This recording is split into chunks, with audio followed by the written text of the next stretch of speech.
பழைய ஏற்பாட்டு காலத்துல பெரும்பாலான காரியங்கள் கிறிஸ்து என்னெல்லாம் செய்ய போகிறார் அப்படிங்கிறத எடுத்துரைக்கக்கூடிய ஒரு முன்னுதாரணமா இருக்குது. அதுல ஒரு காரியம் என்னன்னு பார்த்தா, என்னாகமம் 21வது அதிகாரத்துல 8வது வசனம் 9வது வசனம். பாளையத்துல இஸ்ரவேல் ஜனங்களை பாம்பு தீண்டி அவங்க மரணித்து கொண்டு இருக்கிறாங்க.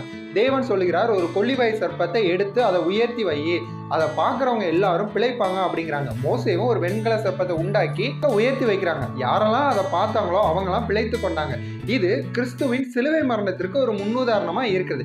இன்னைக்கு நம்மளுடைய வாழ்க்கையில ஒரு தீமை, ஒரு நெருக்கம், ஒரு கஷ்டம் வரும்போது நமக்காக சிலுவை மரத்துல தொங்கினார் பார்த்தீங்களா கிறிஸ்து, அவர் செய்த அந்த காரியங்களை நம்ம தியானிக்கும் பொழுது நம்மளுடைய வாழ்க்கையில இருக்கிற மரணம் நீங்கி ஜீவன் உண்டாகும். மரணம் அப்படின்னா செத்து போறது மாத்திரம் இல்லைங்க, சுகவீனமா இருக்கிறது, தரித்திரியமா இருக்கிறது ஒரு விதமான மரணம். அந்த மாதிரியான எல்லா காரியங்களையும் தேவன் சிலுவையில சுமந்து தீர்த்துட்டாரு.